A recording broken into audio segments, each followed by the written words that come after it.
Into the Radius came out on PSVR2 last week, and I am obsessed with it. However, it can be a bit overwhelming when you first jump in, and some people may be discouraged, so I thought I would try and help out by making a quick beginner's guide to show you some of the things that I have learned in my 20 plus hours of playing it. This guide is for PSVR2, though most of the tips will work just as well on other formats. Just note that the buttons I call out are for the PSVR2 version. First off, before you even start the game, there are some settings you should look at. There are two graphical settings, quality and performance. Quality provides the best visual graphics, but uses reprojection, which I personally don't prefer. So I set it to performance. The graphics are pretty comparable either way, but for me the performance setting feels smoother and is a better experience. You may want to try both and decide which one you prefer, but this setting has to be made before you start the game. The default grab buttons are the R2 and L2 triggers, which is not consistent with most VR games, so I changed them to R1 and L1 grab buttons. You have 12 storage slots on your body. There is a handgun holster on your belt, an item pocket on the opposite side where I like to store stim packs or flashlights. There are 4 magazine pouches across your abdomen. There are 2 chest slots where I like to store my AD-15 detector and a clip-on flashlight, but you can also store grenades there. There are 2 arm slots where I personally store a knife and advanced probes. There is a head slot where you can put a headlamp once you are high enough level to purchase one. And then there's a shoulder harness for a gun over the predominant shoulder. Behind your back you have a map, and over your non-dominant shoulder is your backpack. Let's talk about backpack management. There are a lot of items you can collect as you run around, and your backpack is going to get messy. However, there are a few tricks you can use to find the items you need in a hurry. First off, use the edges of your bag for more important items like stim packs and magazines. I put stim packs in the top right corner, slightly sticking out, and magazines in the bottom right corner, also sticking out, so I can grab either in a hurry. For the left side, I use my gas mask, and any food items I find or bring, so I can restore stamina in a pinch and navigate through gas anomalies. I place my bullet boxes in the front bottom center directly on top of each other so that any loose bullets I find can be automatically stored in their correct boxes by just placing them in the overlapping boxes. Watch your weight. Anything over 30 kilograms is going to slow you down and drain your stamina faster. 40 kilograms will increase your stamina drain and slow you down even more.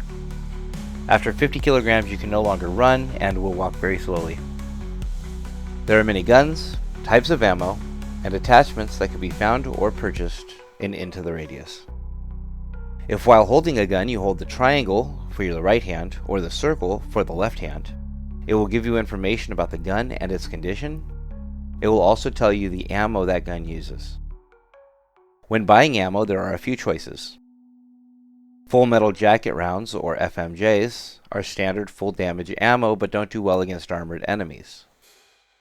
Subsonic or SS rounds do less damage and are also not good for armored enemies, but they are quieter, especially when paired with a suppressor. Armor piercing or AP rounds do slightly less damage but are much more effective against armored enemies. And Armor Piercing Plus or Plus P rounds do extra damage and are more effective against armored enemies. These are also the most expensive rounds you can buy.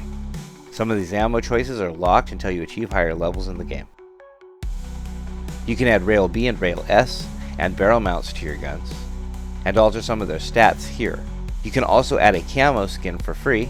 This was included in the PSVR2 version of the game. I am not sure if it is in other versions. This machine can also perform maintenance on your equipment for a price, and this is the only way to do maintenance on suppressors and armor. Your guns and magazines, however, can be maintained manually though. If your gun has a yellow condition bar, you will need to clean it with oil and a toothbrush. This is also how you perform maintenance on a magazine that has a condition bar that is either yellow or blue. You can tell it is working if you see the dirt falling off the gun. If your gun has a blue bar, which a yellow bar will turn into after a certain point, during maintenance, you can clean out the barrel with a ramrod and paper towels. This also has a visual effect when it is working. If the condition is brown, however, the gun is beyond manual maintenance and you will need to pay to repair it. The price of the repair is in direct correlation to the condition of the item being repaired. Attachments are easily added to a gun by just placing it in the correct spot. You will need the rail or barrel mount already installed in order to use the corresponding attachment. To remove an attachment, however, you will need to enter dress mode. by holding down the circle or triangle button on an empty hand, and then grab the attachment off the gun. Dress mode is also needed to put on a gas mask or armor or take it off. Your actions are limited in dress mode, and I suggest you don't ever go into dress mode when you are in a vulnerable situation. You can have up to 5 active missions at any given time. Stacking missions allows you to progress faster and earn more money, which is very helpful. There are also priority missions which will reward you with level advancements. These missions are always the first ones listed in the mission options. Sometimes these missions will be locked until you finish a certain number of lower priority missions. For the first 2 levels, the level is not applied until you've completed the trainings in the firing range. Your map shows you where your mission objectives are when you are in the correct zone, labeled with M1 through M5. If the objective is not in the current zone, it will mark the exit to that zone on the map with the correct symbol. Your map also has a backlight and a tide countdown timer. When the tide occurs, it will beep annoyingly until you shut off the button. There is the area map, the world map that shows only zones you've been to, the missions tab which shows your progress and objectives for your current missions, and the diary tab which will show all of the pages you have found. Also, there is a tape player for the mini cassettes you find lying around the map. You can play those here or on your computer in the base. There are many types of anomalies in Into the Radius. Black grass grows in buildings in the dark. If you shine light on it, it will retract and be harmless, but it grows back quickly in the dark. You can use your flashlights to get through it, but you can also use flares and sparklers to try and thin it out in places. Sometimes I will place a flashlight or even a few on the floor to keep areas safe to walk through. Web anomalies grow on non-moving surfaces, mainly on trees. These are easy to see and avoid, but sometimes create mazes that you have to navigate through in order to avoid them. They are most dangerous when you are in combat and moving around. These do damage to you when you touch them, but also continue to do damage over time for a while after you have touched them, which is also very dangerous in combat and makes it difficult to recover from until it stops damaging you. Distortion anomalies are visible when you enter them and do mild damage while you are in them. They are easy to reveal with probes, they will intermittently reveal themselves as cube-style shapes, and they make a definitive noise. Reflector anomalies act kinda like distortion anomalies, only they are translucent white spherical shapes that grow and shrink when they reveal themselves. However, if you throw a probe into them, they will project back at you and can do some serious damage this way. If you enter them, they will damage you and throw you out of them, potentially into other bad situations. Haze anomalies appear as a floating green gas. They can move around in a set pattern. They are harmless if you are wearing a gas mask.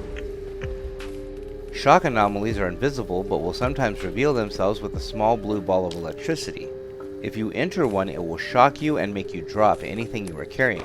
If you use a probe on it, it will zap you if you are too close, but if you're far enough away, it will flash and be harmless for a short period afterwards where you can quickly walk through it. They make an electrical sound that you will quickly learn to identify. The scythe anomaly manifests as a rising circle that slowly expands and then quickly contracts. It does massive damage if you get caught in it, but it usually takes place in an elevated area where it can easily be avoided. The stomper anomaly is invisible but kicks up dust and makes loud stomping noises as it moves around. It usually moves in a predictable path and is easily avoided, but if it hits you, it will set off any grenades you are holding or storing on your pouch or vest slots, and it will damage your equipment as well as do high damage to you. Artifacts are invisible. However, if you are carrying your AD-15 detector on one of your body slots, it will begin making a clicking noise and blinking as you approach an artifact. Artifacts are always in heavy anomaly areas. If you are hunting artifacts for either money or a mission, you should bring a gas mask with you, and advanced probes, and obviously your AD-15 detector. You are going to want to take your time, listen closely, watch the pattern of the anomalies that pop up, and watch out for shock anomalies in order to find your path into the center, which is where the artifact almost always is. It is advisable to kill all enemies in the area before even attempting to enter a heavy anomaly area. If the light on the detector is green, you are pointing towards the artifact. If it is blue, you are facing away from it. There are varying degrees of brightness for both green and blue, and the closer you get to the artifact, the faster it will click and blink. Pull the trigger to flash the light of the detector, and if you hit the artifact with the light, it will become visible and you can pick it up. Most artifacts have no use other than to be sold, but 3 artifacts do have a use. This artifact will restore your health when activated, this artifact lets you see in the dark, and this artifact lets you make visible footprints so you can retrace your steps. I thought about going into enemies but decided against it, as I don't want to spoil the game for anyone. Just know that black enemies are not armored, while enemies with a red and green kind of coating over them are armored, and you should use AP or P+ rounds on the green and red one. One tip I will give you about the very first enemy you are likely to encounter is that when a fragment enemy is incapacitated, make sure to destroy the revealed circle, and in my opinion the knife is ideal for this purpose. I hope you guys have gained something from this video, and if it has helped you, please consider dropping a like and subscribing. Thank you for watching, and game on.